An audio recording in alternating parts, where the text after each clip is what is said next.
घर का नया नया दामाद घर की पुरानी बहू को बेइज्जत करने पर तुला हुआ था।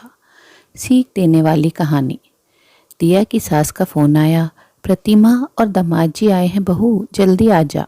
जल्दी जल्दी दिया ऑफिस का काम कर घर के लिए निकली। प्रतिमा उसकी ननद है, 2 साल ही हुए हैं प्रतिमा की शादी को और पूरे 3 महीने बाद आई है, एक शहर में रहकर भी। नंदोई जी नाराज चल रहे थे। बिना बात के भी मुद्दा बनाकर मुंह फुला लेना उनकी आदत थी। पिछली बार भी ठीक से स्वागत नहीं हुआ है कि बाद से मुंह फुलाए हुए थे। दिया ने आते ही गर्मजोशी से उनका स्वागत किया, पर नंदोई जी ने कहा, घर में मेहमान बुलाकर खुद घर से गायब रहना, ये कैसी खातिरदारी है भाभी जी। अरे माफ़ कर दीजिए नंदोई जी, बस ऑफिस से निकलने में ज़रा देर हो गई। दिया ने देखा सोफ़ा पर सूखे कपड़े पड़े हुए थे, शायद सासू माँ उठा कर लाईं, लेकिन सहेज न सकी। वो जल्दी जल्दी कपड़े को सहेजने लगी।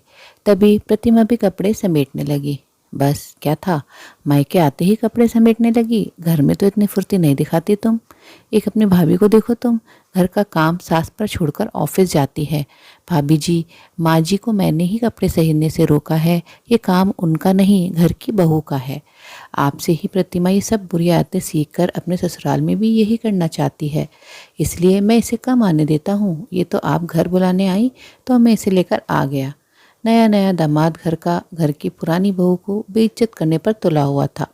बहू हर बात पर मुस्कुरा दे रही थी। सास ने दामाद को बहुत तीखी नज़र से देखा, पर कुछ कह न पाई, क्योंकि वो तो चाह ही रहा था कि कोई कुछ भी बात कहे और बात का बतंगड़ बन जाए। फिर वो बिना बात के मुंह फुला ले, फिर खूब मान मनोबल करके उन्हें ससुराल बुलाया जाए। छोड़ दो प्रतिमा कपड़ों को भाई, ससुराल में तो काम करती ही हो, अब इतने दिनों पर मायके आई हो तो आराम से बैठो ना। वाह भाभी जी, कोई आपसे सीखे मीठा बोलकर ससुराल के खिलाफ भड़काना। अब तो दिया को भी थोड़ा बुरा लग गया, लेकिन फिर उसने हंसकर कहा, अभी तो मैंने भड़काना शुरू भी नहीं किया और आप बुरा मान गए। इतना बुरा ना माना कीजिए नंदोई जी, वरना रिश्ते निभा न सकेंगे। भाभी जी आप भी हद ताना मारती हैं, नंदोई ने कहा। देखिए, जो भी खातिरदारी करनी है जल्दी कीजिए, हमें भी जाना है। सिर्फ मीठा बोलकर ही पेट भरने का इरादा है क्या भाभी जी?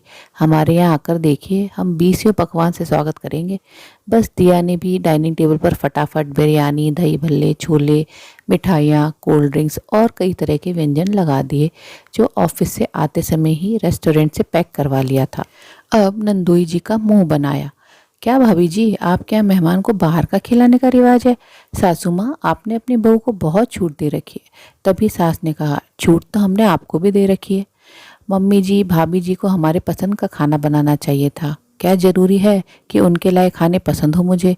तभी भाभी ने कहा, चलिए इस बार हमारी पसंद का खा लीजिए नंदोई जी, अगली बार आपसे पहले ही पूछ लेंगे और घर पर ही बना देंगे। अब नंदोई जी खिसियानी बिल्ली की तरह देखने लगे कि इतनी बेइज्जती के बाद भी भाभी कुछ अपशब्द या आवाज़ ऊंची कर माहौल खराब नहीं होने दे रही हैं।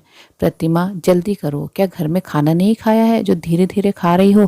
बर्तन रखने भाभी के साथ प्रतिमा भी आई और वहाँ से होकर बोली, भाभी इन्हें माफ़ कर देना, मेरा मायका माँ के साथ तुमसे ही है।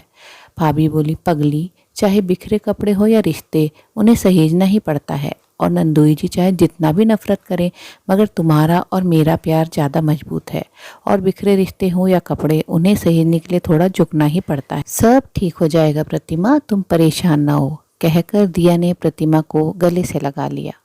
आशा है कहानी ज़रूर पसंद आई होगी। अपने विचार कमेंट बॉक्स में ज़रूर साझा करें। ऐसे नैतिक परिवर्तनशील विचारों को अपने मित्रों और प्रियजनों के साथ भी शेयर ज़रूर करें। आपसे अनुरोध है, अगर आप चैनल पर नए हैं तो ऐसी ही नई नई शिक्षाप्रद मनोरंजक कहानियाँ सुनते रहने के लिए चैनल को सब्सक्राइब ज़रूर करें। और कहानी अंत तक सुनने के लिए आप सभी का दिल से बहुत बहुत धन्यवाद। तो फिर मिलते हैं मेरी अगली कहानी में, तब तक के लिए आप लोग अपना ध्यान रखिए, स्वस्थ रहिए, ऐसे ही कहानियाँ सुनते रहिए।